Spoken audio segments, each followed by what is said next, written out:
आदरणीय मेरे प्रिय दोस्तों और भक्तों, यह कहा जाता है कि साहब श्री गुरु नानक देव जी ने अपनी उदासियों के चलते पहली उदासी, फिर दूसरी उदासी, इसी प्रकार तीसरी और चौथी उदासियों में साहब श्री गुरु नानक देव जी ने जो वाणी एकत्रित की, भक्तों की वाणी, वह वाणी अनमोल थी। साहब श्री गुरु नानक देव जी ने अपनी समूह वाणी जो भी एकत्रित की थी, वो उन्होंने दूसरे गुरु यानी कि साहब श्री गुरु अंगद देव जी को दे दी थी और उनसे गुरु अमरदास जी को मिली। और इसका भाव यह है कि साहब श्री गुरु नानक देव जी की अपनी वाणी के साथ भक्तों की भी सामूहिक वाणी क्रमशः प्रत्येक गुरु व्यक्ति को मिलती चली गई। यही कारण है कि हम सभी फरीद साहब के श्लोकों में और गुरु अमरदास जी के भी इस तरह के श्लोक आते हैं जो सभी उच्चारण किए जा सकते थे यदि उनके पास फरीद साहब के श्लोक मौजूद होते। अब दोस्तों, साहब श्री गुरु नानक देव जी तथा साहब श्री गुरु अमरदास जी के पास भक्त नामदेव जी की वाणी भी कही जाती है, क्योंकि भक्त नामदेव जी पहले हो चुके हैं। साहब श्री गुरु नानक देव जी का समय उसके बाद का समय है। दोस्तों, सोरठ राग में भक्त नामदेव जी की वाणी मैं आपके समक्ष उच्चारण करूंगा, फिर साहब गुरुओं की वाणी आपके समक्ष उच्चारण करूंगा और फिर उसमें हम समानता देखते हैं कि क्या है। तो दोस्तों, सोरठ राग में भक्त नामदेव जी लिखते हैं कि जब देखा तब गावा, तौ जन धीरज पावा, नाद समैलो रे, सतगुर भेटिले देवा, रहाओ जह झिलमिल कारु दिसंता, तह अनहद सबद भजंता, ज्योति ज्योत समाणी, मैं गुर प्रसादी जानी, रतन कमल कोठरी, चमकार बीजुल तही, नेरे नाही दूर, निज आत्मे रहया भरपूर, जह अनहत सूर उजियारा, तह दीपक जल छनछारा, गुर प्रसादी जान्या, जन नामा सहज समान्या। दोस्तों, नामदेव जी का इस वाणी में नाम आया है और भक्त नामदेव जी की वाणी को भी साहब श्री गुरु ग्रंथ साहब में शामिल भी किया गया है। भक्त नामदेव जी के इस शब्द के साथ साहब श्री गुरु नानक देव जी का भी एक शब्द मिलाकर पढ़ें तो वह भी सोरठ राग में ही आता है। वह शब्द है सोरठ महल्ला पहला, जातिस पावा तद ही गावा, ता गावे का फल पावा, गावे का फल होई, जा आपै देवै सोई, मन मेरे गुर बचनी निध पाई, ताते सच मह रहया समाई, गुर साखी अंतर जागी, ता चंचल मति त्यागी, गुर साखी का उजियारा, ता मिटया सगल अंधियारा, गुर चरणी मन लागा, ता जम का मार्ग भागा, भय विच निर्भव पाया, ता सहजय के घर आया, पणत नानक बूझे को बिचारी, इस जग में करणी सारी, करणी कीरत होई, जा आपे मिलिया सोई। दोनों शब्दों को अगर हम सावधानी से मिलाकर इनकी तुलना करते हैं, इनमें कई आनंददायक एक सी बातें हमें दिखाई देती हैं। दोनों शब्दों की चाल यानी कि उनकी गति लगभग एक सी है, सभी शब्द एक से हैं, विचार भी दोनों शब्दों में एक ही हैं। हाँ, जिन विचारों को भक्त नामदेव जी ने गूढ़ शब्दों द्वारा व्यक्त किया है, उन्हीं शब्दों को साहब श्री गुरु नानक देव जी ने बहुत सरल से शब्दों में लाकर प्रकट कर दिया है। जैसे झिलमिला झिलमिलकार यानी कि चंचल मति, अनहत सबद, गुर साखी का उजियारा इत्यादि। इन शब्दों में एक अंतर भी हमें दिखाई देता है कि भक्त नामदेव जी ने अपने शब्द में यह बताया है कि सद्गुरु के मिलने से मेरे मन में एक सुंदर सा परिवर्तन हो गया है। अधिक जोर गुरु की कृपा पर दिया गया है और फिर मन के नए परिवर्तन पर भी दिया गया है। गुरु कैसे मिला, यह प्रश्न है। यह उन्होंने संकेत मात्र में रहाउ की पंक्ति में बताया है। सतगुरु भेटिले देवा, मुझे प्रभु देव ने सतगुरु मिला दिया है। सतगुरु नानक देव जी ने भी उस संकेत मात्र उसे बता दिया है कि अच्छी तरह खुले शब्दों में उसको बयान कर दिया है कि यह समूह कृपा परमात्मा की ही होती है, तभी हमें गुरु की प्राप्ति होती है। जातिस भावा जा आपे देवै सोई, जा आपे मिलया सोई। दोनों शब्दों को मिलाकर पढ़ने से यह बात स्पष्ट हो जाती है कि साहब श्री गुरु नानक देव जी से शब्द भक्त जी के शब्द को अच्छी तरह स्पष्ट करने के लिए लिखा है। सतगुरु जी ने समूह भारत में भ्रमण किया, जिनको हम उनकी पहली उदासी बताते हैं। पहली उदासी में वे दक्षिण में भी गए। नामदेव जी बंबई के जिला सतारा के नगर पंढरपुर में ही ज़्यादा समय रहे, वहीं पर उनका देहांत भी हुआ। समूह हिंदू भारत मूर्ति पूजा में मस्त था। कहीं कोई विरले ही प्रभु के प्यारे थे जो एक परमात्मा की बंदगी का हल्का सा दीपक जला रहे थे।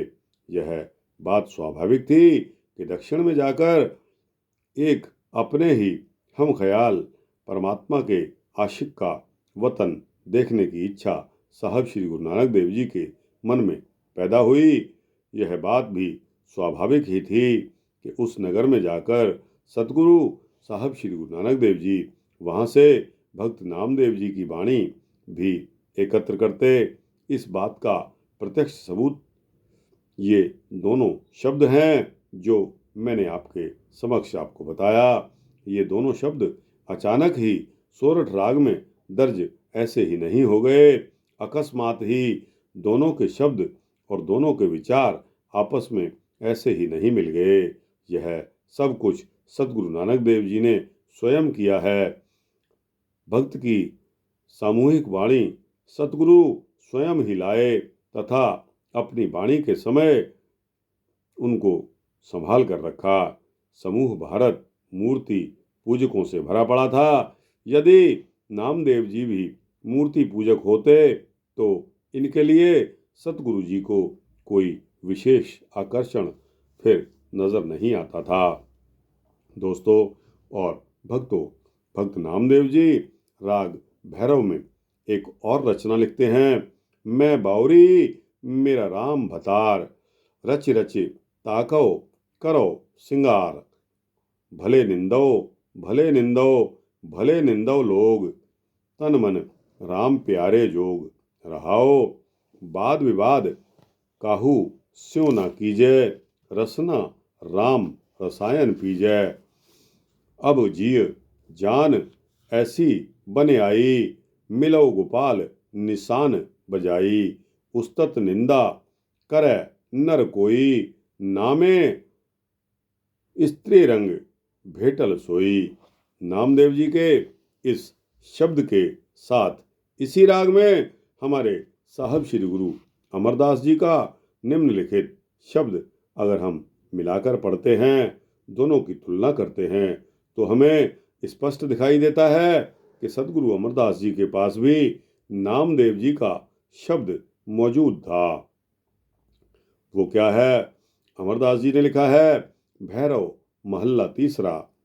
मैं कामण मेरा कंत करतार, जेहा कराए तेहा करी सीगार। जां तिस भावै तां करे भोग, तन मन साचे साहिब जोग रहाओ। उस्तत निंदा करे क्या कोई, जा आपे बरते एक सोई।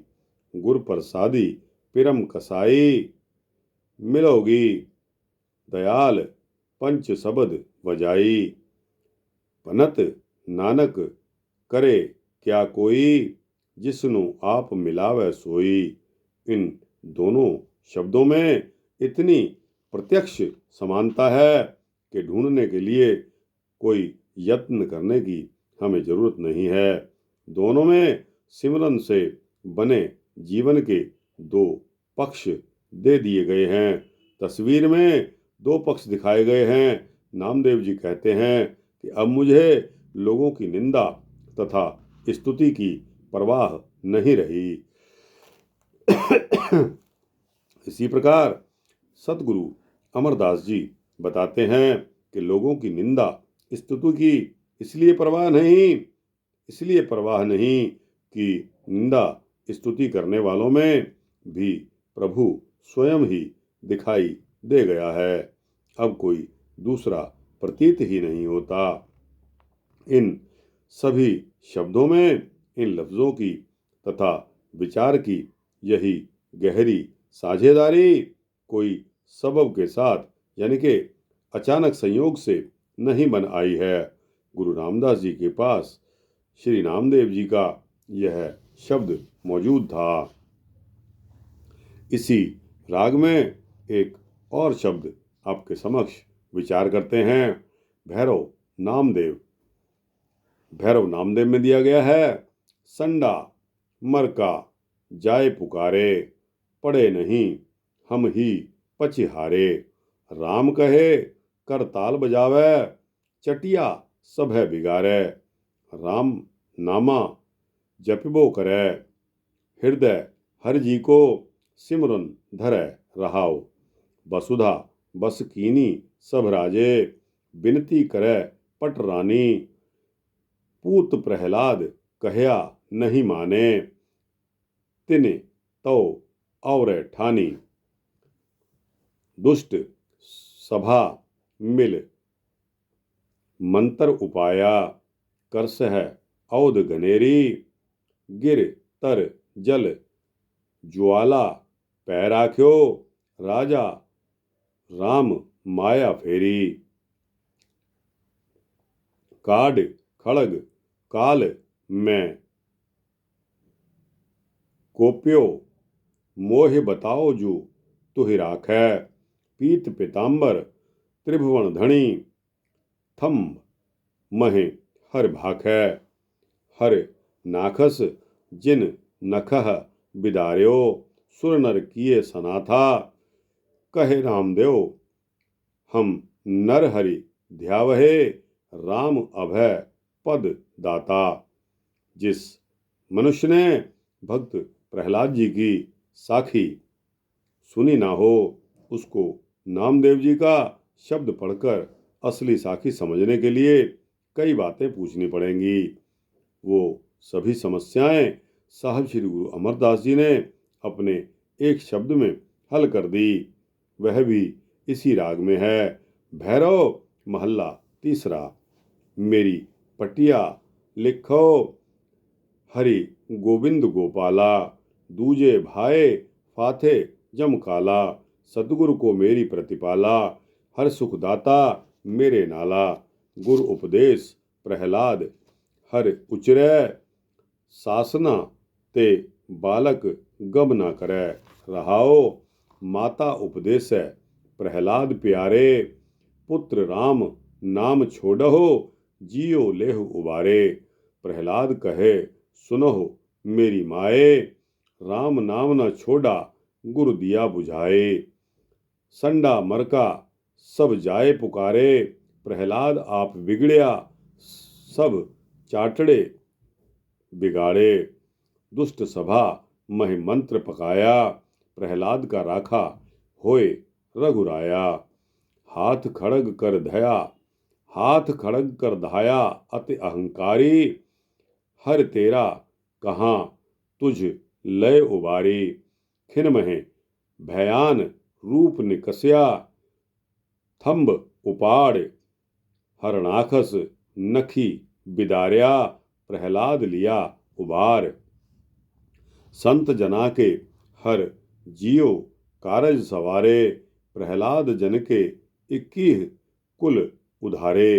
गुर कै शब्द हऊ में बिख मारे नानक राम नाम संत निस्तारे।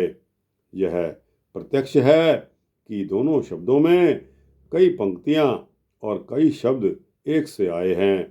अब दोनों की रहाव की पंक्ति अगर हम पढ़कर देखते हैं तो राम नामा जपिबो करें हृदय हर जी को सिमरन धरें रहाओ।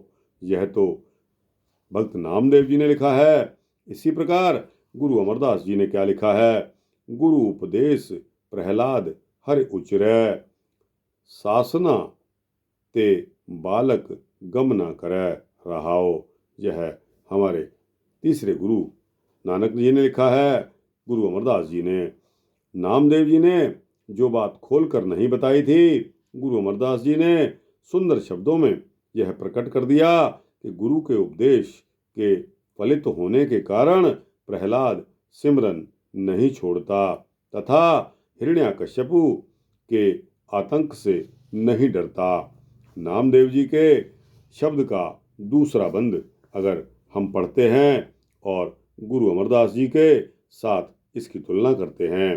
वसुधा बस कीनी सब राजे बिनती करे पट रानी पूत प्रहलाद कहया नहीं माने तिनको अवरे ठानी।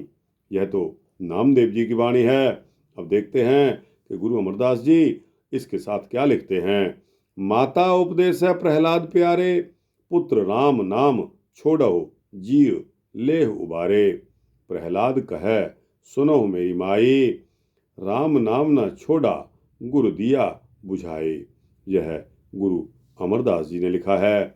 देखते हैं कैसे हुलारा सा मन में आ जाता है। नामदेव जी ने प्रयोग किए गए शब्द विनती को गुरु अमरदास जी ने किस तरह अपने प्यार भरे शब्दों में समझा दिया है। एक बात इसमें प्रत्यक्ष है कि नामदेव जी का यह शब्द गुरु अमरदास जी के सामने मौजूद है। यह विचार गलत होगा कि भक्तों के शब्द गुरु अर्जन देव जी ने एकत्र किए थे। सतगुरु नानक देव जी ने समूह भारत में चक्कर लगाकर भक्तों की वाणी एकत्र की थी। नामदेव जी की वाणी भी साहब श्री गुरु नानक देव जी ही स्वयं लेकर आए थे। तभी गुरु अमरदास जी को यह शब्दों के समान शब्दों का उच्चारण का अवसर मिला। दोस्तों, जो सज्जन जो भक्त यह विचार और यह धारणा रखते हैं कि नामदेव जी किसी समय किसी अवतार के पुजारी थे, वे भगत जी के इन अंतिम शब्दों को ध्यान से पढ़ें। भक्त प्रहलाद की कथा हिंदू विचार के अनुसार सतयुग की घटना है, पर श्री नामदेव जी लिखते हैं कि राजा राम माया फेरी। यहाँ नामदेव जी अवतार श्री रामचंद्र जी का उल्लेख नहीं करते, क्योंकि वे तो त्रेता युग में भक्त प्रहलाद के बाद में हुए थे। नामदेव जी का राम वो राम है जो हर समय तथा हर स्थान पर मौजूद है। दोस्तों, यह वही राम है जो रोम रोम में रमा हुआ है। तो दोस्तों, यह सूक्ष्म वृत्तांत आपको तुलना का भक्त नामदेव और हमारे गुरुजी क्या कहते हैं, हमारी गुरबाणी क्या कहती है, उसमें मैंने यह आपको बताया। दोस्तों, यह वृत्तांत कैसा लगा? अच्छा लगा हो तो इसको लाइक और शेयर करते हुए अपने दोस्तों, भक्तों, मित्रों, जिज्ञासुओं तक पहुंचाना। अपनी राय, अपनी इच्छा, आपके विचार कमेंट सेक्शन में अवश्य देना। इस चैनल को सब्सक्राइब कर देंगे तो आपको इसी तरह के सूक्ष्म भक्ति वृत्तांत मिलते रहेंगे। दोस्तों, वाहिगुरु जी का खालसा, वाहिगुरु जी की फतेह। जय साहब श्री गुरु नानक देव जी की, जय भक्त नामदेव जी की, जय गुरु अमरदास जी की।